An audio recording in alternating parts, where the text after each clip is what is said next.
Saya akan membaca kebenaran firman Tuhan yang tertulis dalam kitab Yeremia pasal 1 ayat 4 sampai dengan ayat yang ke-10. Beginilah firman Tuhan.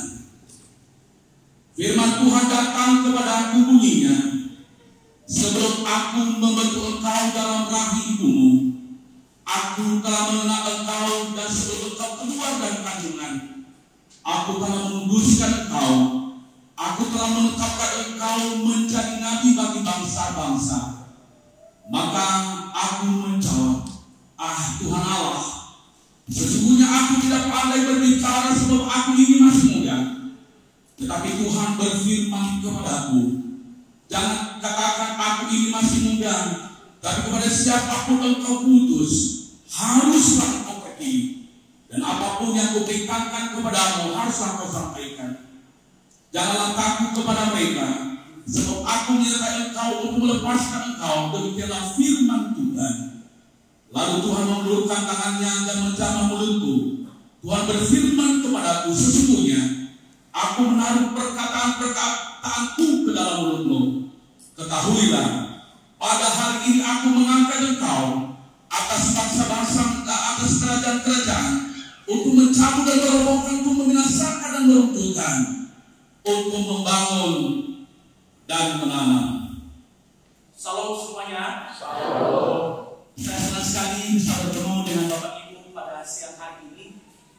Terima kasih buat pengurus gereja yang telah mempercayakan kepada saya, baik dari Ketua PPC, bahkan dari Gembala Jemaat, kepada Ibu Pendeta Jemaat di tempat ini yang telah mempercayakan kepada saya untuk menyampaikan kebenaran firman Tuhan. Saya akan memperkenalkan diri saya Eliza Manggule, yang saya melayani di salah satu DPD yang berada di daerah Jakarta Pusat, dan asli saya adalah Iramugambo atau Ketujuan, dan saya sudah berkeluarga, istri saya satu, ya. Saya biasa laki-laki begitu kan. Kenapa? Karena dia lagi dua. Ya, saya anak saya dua, yang satu tidak bisa bersama-sama dengan saya, dan yang nomor 2 ada bersama-sama dengan saya hari ini. Dan saudara dikasihi Tuhan, saya juga SMA Siromo tahun 87, udah tua juga saya ya, udah tua, masih muda.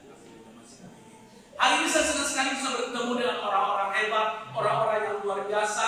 Kenapa saya katakan orang-orang yang luar biasa, saudara dikasihi Tuhan? Saudara, hari orang yang luar biasa bagi saya. Biasa orang kalau hari Minggu sudah dikasihi Tuhan, dia sibuk untuk nyuci dan segala macam, bahkan untuk tidur. Saudara dikasih kesempatan bagi mereka berkata, kami mau beristirahat. Tetapi kita harus belajar seperti yang dilakukan oleh Nabi Yeremia ini. Panggilan dalam kehidupan Yeremia bukan gampang, bukan enak. Panggilan di dalam kehidupan Yeremia, saudara dikasihi Tuhan, tidak segampang yang kita pikirkan. Kenapa? Banyak yang dipanggil, tetapi sedikit apa?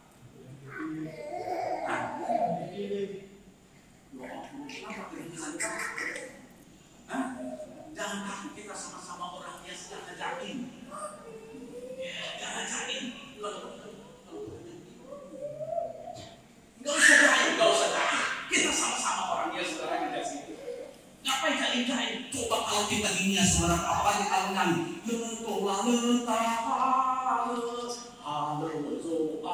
Nari-nari saudara dikasih. Apalagi zaman sekarang di dunia selalu saya lihat. Kalau ada yang meninggal, hipoknya yang lebih banyak daripada lagu-lagu yang dulu. Saudara dikasih itu. Panggilan terhadap Yeremia adalah panggilan yang ditujukan, bahkan yang dinyatakan oleh Allah sendiri di dalam kehidupan Yeremia. Bahkan panggilan itu juga sering diabaikan oleh orang-orang. Bahkan panggilan itu juga sering ditolak oleh orang-orang. Bahkan kita melihat di dalam Alkitab, banyak orang yang menolak panggilan itu. Yaitu Musa, dia berkata, tidak pandai berbicara. Bahkan juga banyak di dalam Alkitab lagi yang menolak panggilan itu, saudara kasih Tuhan. Kenapa? Kenapa? Karena kalau salah dalam panggilan itu, apa yang akan terjadi? Bisa fatal di dalam pelayanan pekerjaan Tuhan. Saya melihat di dalam kehidupan Yeremia, dia berkata begini, saudara kasih Tuhan. Firman Tuhan datang kepadaku bunyinya, sebelum aku membentuk engkau dan rahimmu, aku telah mengenal engkau. Dan sebelum engkau keluar dari kandungan, aku telah menguduskan engkau. Aku telah menetapkan engkau menjadi nabi bagi bangsa-bangsa. Coba perhatikan, aku telah mengenal engkau. Mengenal di sini, saudaraku dikasihi Tuhan, adalah mengenal sampai sedalam-dalamnya. Kenapa? Karena diambil dari bahasa aslinya adalah yada. Dari bahasa Ibrani diambil adalah yada. Yada itu adalah mengenal sampai sedalam-dalamnya. Tidak ada yang bisa disembunyikan. Bahkan kalau boleh saya mengatakan, yada ini seperti hubungan suami istri. Tidak ada yang ditutup-tutupin lagi, saudara kasih Tuhan. Itulah pengenalan Allah kepada Yeremia. Itulah yang mengenal betul. Dan tidak ada yang tersembunyi. Makanya kalau jadi pelayan Tuhan, kalau jadi hamba Tuhan, kalau jadi majelis gereja, kalau jadi penatua gereja, jadi saudara dikasih Tuhan harus mengenal hati kita sampai sedalam-dalamnya. Jangan ada yang tersembunyi kepada Tuhan. Amin, saudara dikasih Tuhan. Atau apa saja yang tersembunyi? Hah? Tidak ada. No. Terbuka, Pak. Hah? Terbuka. Tapi saya peringatan ya. Itu harus begitu. Bagaimana kita melayani Tuhan kalau Allah tidak mengenal kita? Bagaimana kita melayani Tuhan kalau hidup kita biasa-biasa saja? Bagaimana kita bisa melayani Tuhan memenuhi panggilan Tuhan kalau hidup kita tidak dikenal Allah secara orang? Banyak orang menjadi pelayan Tuhan, banyak orang menjadi pendeta, banyak orang menjadi penatua gereja, banyak orang menjadi majelis gereja, saudara kasih Tuhan, tetapi tidak sesuai dengan kriteria yang ditentukan oleh Alkitab, saudara kasih oleh Tuhan. Tidak ada ya, itu ya. Jadi Allah mengenal. Bahkan katakan, coba perhatikan dengan sesama lagi. Dan sebelum engkau dari kandungan ibu, aku telah menguduskan engkau. Panggilan Allah kepada Yeremia, walaupun belum ada di dalam kandungan ibunya, Allah telah menguduskan dia. Berarti dikuduskan di sini adalah dipisahkan. Ya, saya ada satu tempat. Bapak Ibu pernah enggak simpan emas, khususnya ibu-ibu yang hadir hari ini? Pernah? Pastikan ibu-ibu taruh di tempat khusus. Kenapa? Supaya emas itu jangan hilang. Nah, dikuduskan dari bahasa aslinya, artinya dipisahkan dari kecemaran dunia ini, dipisahkan dari segala dosa dunia ini, artinya dikhususkan untuk Allah. Nah, itu sebenarnya kalau kita dikhususkan, kalau kita memenuhi panggilan Allah, harus benar-benar kita dikhususkan bagi Allah. Harus kita pisahkan diri kita dari kecemaran dunia ini. Dan saya heran kalau akhir-akhir ini banyak saya melihat dia pelayanan di mimbar masih mabok, dia pelayanan di mimbar saudara kasih Tuhan masih lihat film-film porno, dia pelayanan di mimbar saudara kasih Tuhan mulutnya bocor. Nggak ada yang tahu apa yang bocor ya? Apa? Ngata-ngatai orang, bahkan menjadi provokator dalam gereja. Bahkan di dalam gereja ada blok-blok saudaraku, blok A, blok B, blok C. Kenapa? Karena dia belum lepas, belum dipisahkan dari dunia ini. Kalau kita dipisahkan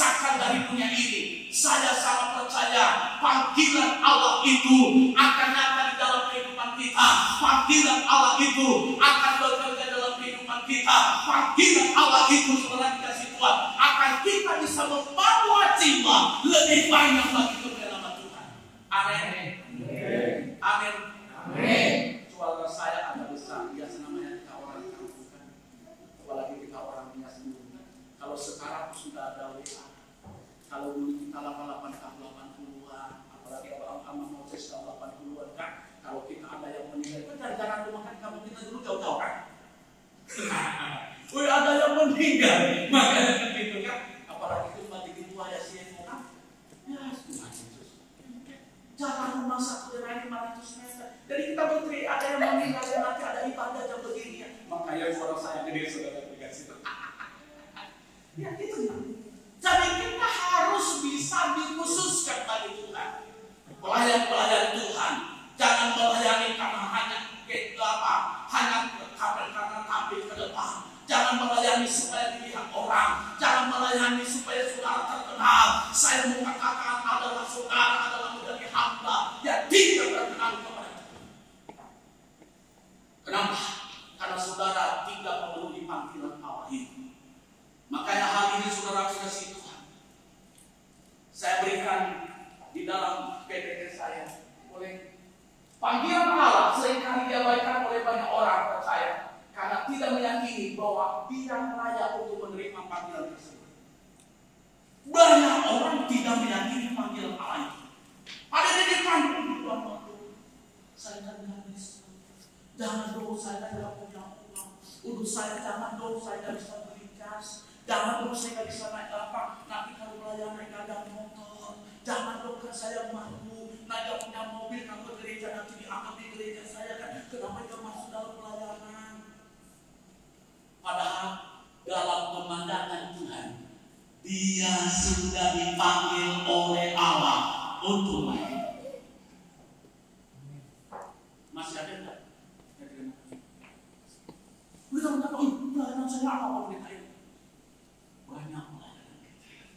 Mungkin saudara tidak menjadi majelis gereja. Ketika saudara WKI akan pada hari Minggu di tempat ini, OMKP Jakarta, Jalan Papua nomor 20. Ayo datang bersama-sama WKI. Sampai dia bosan saudara lihat ibu datang juga kembali. Itu pelayanan juga. Pelayanan juga kita bersuruh jemaah. Pelayanan juga kita doakan jemaah ke rumah sakit. Makanya saya katakan tadi, oleh banyak orang percaya karena kita meyakini bahwa dia layak untuk menerima panggilan itu. Ketika hal itu terjadi dalam kehidupan Yeremia, apa yang terjadi? Karena Tuhan yang berbicara kepadanya, dia menyerahkan hidupnya. Saya sudah melayani pekerjaan Tuhan sudah 31 tahun, saudara. Dari 89, saya mengambil keputusan melayani Tuhan. Awalnya saya tidak mau melayani Tuhan. Kenapa? Karena saya lihat pendeta-pendeta di kolonial saudara berkasih Tuhan. Ya, gimana hidup mereka? Tapi saya melayani sampai ke kedalaman bawah. Melayani pekerjaan sampai ke kedalaman bawah. Tapi anugerah Tuhan masih bisa hidup sampai detik ini. Amin saudara berkasih Tuhan. Kenapa? Karena panggilan itu. Nah, Allah memanggil kita karena satu, dia menentukan sejak dalam kandungan. Mungkin saudara lari kemana? Yunus. Ketika dia disuruh Tuhan untuk pergi ke ini, dalam melakukan hukum udah mau melarikan diri, tetapi Yunus karena dia melarikan Tuhan apa lagi? Dia dimakan oleh. Kenapa karena dia melarikan diri dalam pelayanan itu? Padahal sebelum dia lahir, Allah sudah menentukan bahwa Yunus harus menyelamatkan orang ini. Bahkan sebelum juga saudara kasih Tuhan, Yeremia lahir ada dalam kandungan ibunya, dia harus menyelamatkan orang Yeremia asli Israel pada waktu itu. Kenapa? Karena mereka berada dalam konflik yang sangat berbahaya. Mereka berada di titik nol yang berbahaya pada waktu itu orang Israel. Kenapa? Karena perpecahan kerajaan Israel pada waktu itu. Ada yang dua dan ada yang tiga. Jadi mereka dalam keadaan miskin. Tetapi Adam yang ditentukan oleh Allah. Kalau Allah sudah menentukan,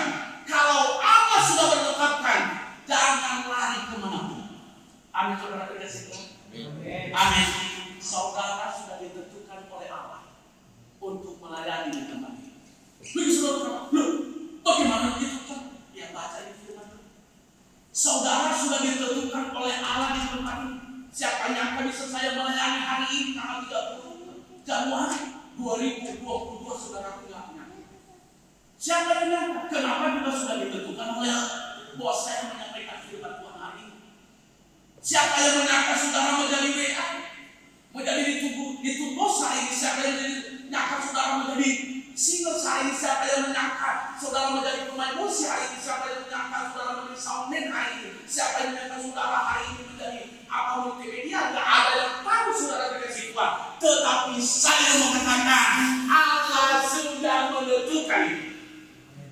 Amin.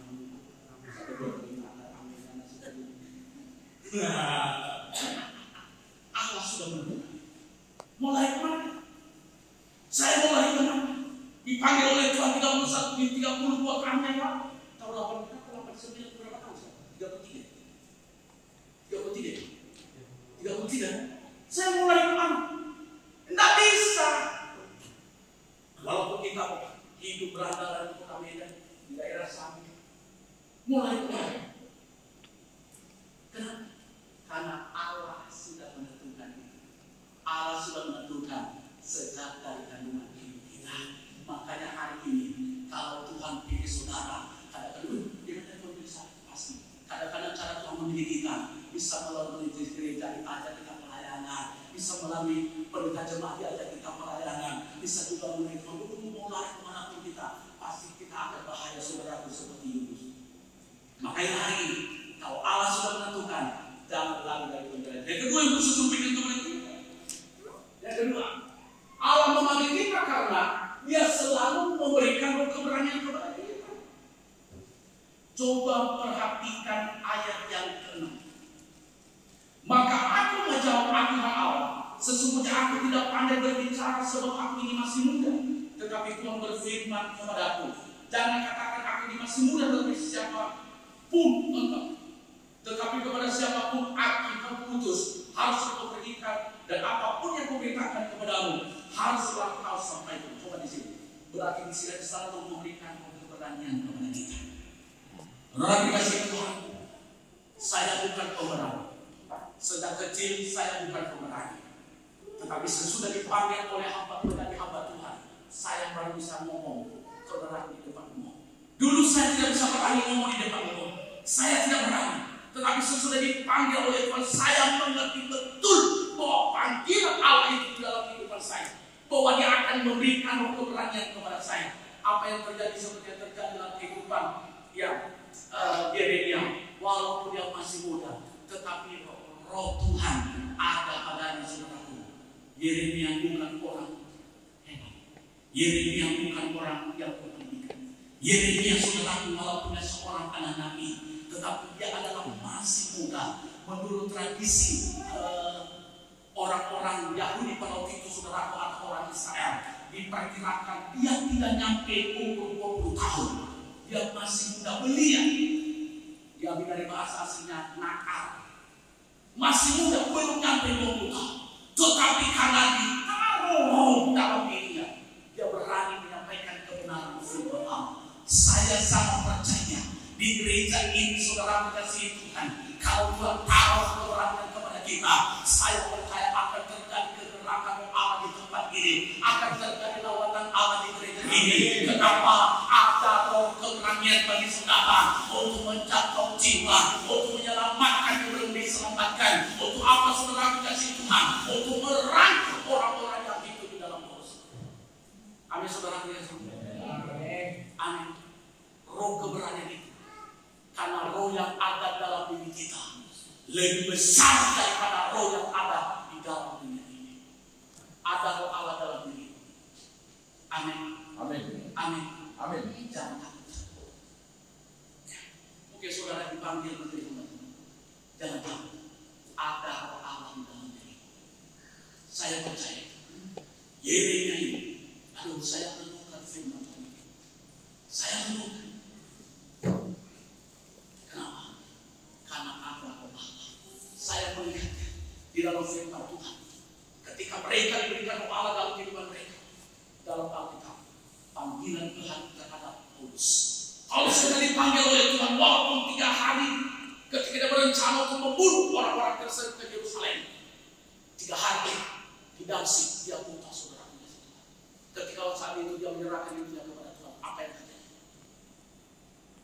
Karena ada keberanian kepada. Walaupun beberapa kali di penjara di Filipi, tertangkap oleh ular, walaupun saudara terombak ambing di tengah lautan, walaupun saudara dikasih oleh Tuhan tidak makan, tidak minum, kedinginan dan dilempari oleh langit, tetapi karena ada keberanian dalam dirinya, dia penuhi panggilan pelayanan itu. Amin. Amin. Karena roh Allah ada di dalam kehidupan Daniel, walaupun diancam dimasukkan ke dalam gua singa, Daniel tidak takut. Kenapa? Ada roh Allah di dalam dirinya. Maka kata orang adalah roh yang luar biasa di dalam diri Daniel. Dia tetap memenuhi panggilan itu dalam dirinya. Diancam masuk ke dalam gua singa, Daniel tidak takut. Berkata, ayo masuk ke dalam gua singa. Sadrak Mesa dan Abednego harus dimasukkan ke dalam api yang menyala-nyala, tetapi karena ada roh Allah di dalam keberanian dalam dirinya, mereka tidak takut sama itu. Kenapa? Mereka tahu bahwa Tuhan pasti akan menyertai mereka. Amin. Tuhan pasti akan menyertai. Saudara mengasihi, kita belajar oleh anugerah Tuhan. Saya sudah S3, SD di Kiraundano, SMP di Mandailing, SMA di Serong, itu S3. Tidak kan? S3. Jadi SD, SMP, S3. SMA, itu S3. Anugerah Tuhan, saya benar-benar saya S3. Saya S3 di Bandung, S2 saya di Jakarta, dan S3 saya di Jakarta. Saya menyelesaikan S3 saya 4 tahun lebih, 4 tahun baru selesai. Bukan S3 atau kabitan 1 tahun sudah, 4 tahun lebih, 4 tahun 3 bulan baru selesai. Anugerah Tuhan. Kenapa? Karena saya memenuhi panggilan pelayanan. Bukan menurut saudara orang berkata menemukan diri pada kali zaman dulu. Tidak saudara, tidak. Tetapi itulah anugerah Tuhan di dalam hidup. Kalau saudara juga mau kuliah, saya menganjurkan. Kenapa? Kita tidak dibekali oleh kebenaran.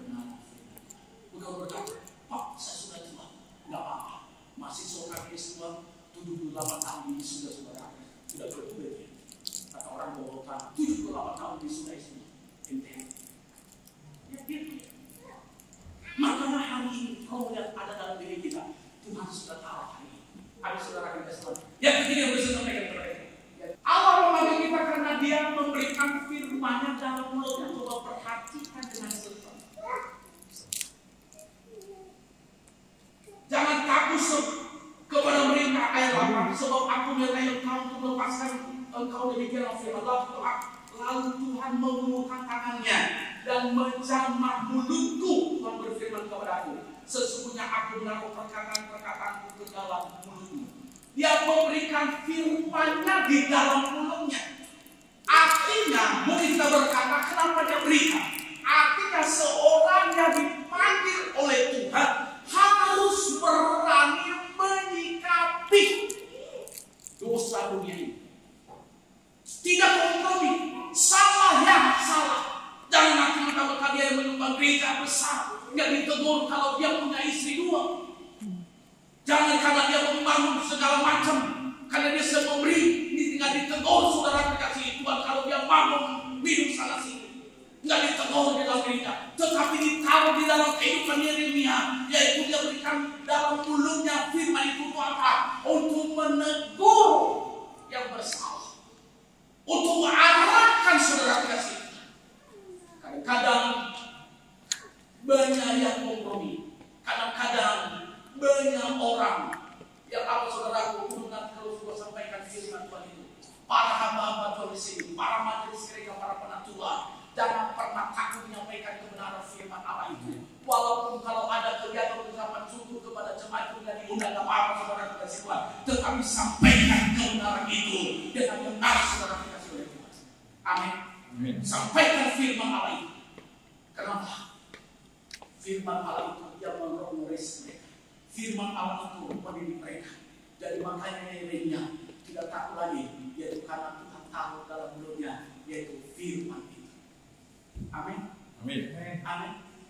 Sudah Tuhan tegur, tetapi dengan syarat ya, yaitu panggil dia berapa mata? Hah? Berapa? Tepat mata berarti mata saya itu jangan umumi dulu di umumi aku. Itu mati gereja begini jangan. Yang umumi itu pengalaman itu kita tahu nggak? Yang apa yang di gereja kita yang sedang pelayanan itu jauh jadi begini tak pernah begitu. Itu namanya mulut bocor. Ada begitu kan? Nggak ada. Nggak pernah hamil di gereja ini. Nggak masuk ke gereja.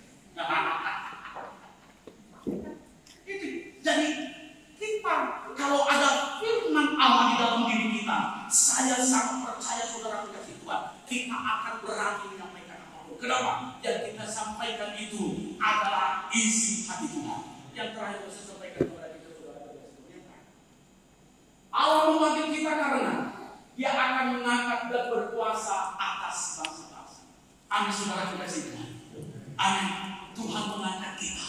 Tuhan memanggil kita untuk apa? Untuk menjadi penguasa saudara kasih Tuhan. Untuk orang berkata benar saudara, pasti saudara. Kenapa? Kita tetap menjadi kepala bukan kita. Amin. Amin. Kita menjadi kepala dan bukan itu. Kita berkuasa saudara. Kita memperhatikan sesuatu. Ketahuilah pada hari aku mengangkat engkau atas bangsa-bangsa dan atas kerajaan untuk mencabut dan meremukkan, untuk membinasakan dan meruntuhkan, untuk membangun dan menambah. Coba. Pada hari ini aku mengangkat engkau. Tuhan mau mengangkat kita hari ini. Asalkan kita memenuhi panggilan itu. Tuhan mau menentukan kita hari ini untuk berkuasa. Begitu berkata, oh jadi raja berkuasa. Begitu berkata, oh berarti kalau begini jadi presiden. Oh kalau begini jadi bupati Nias. Atau wali kota, atau bupati Nias. Bukan persoalan lagi.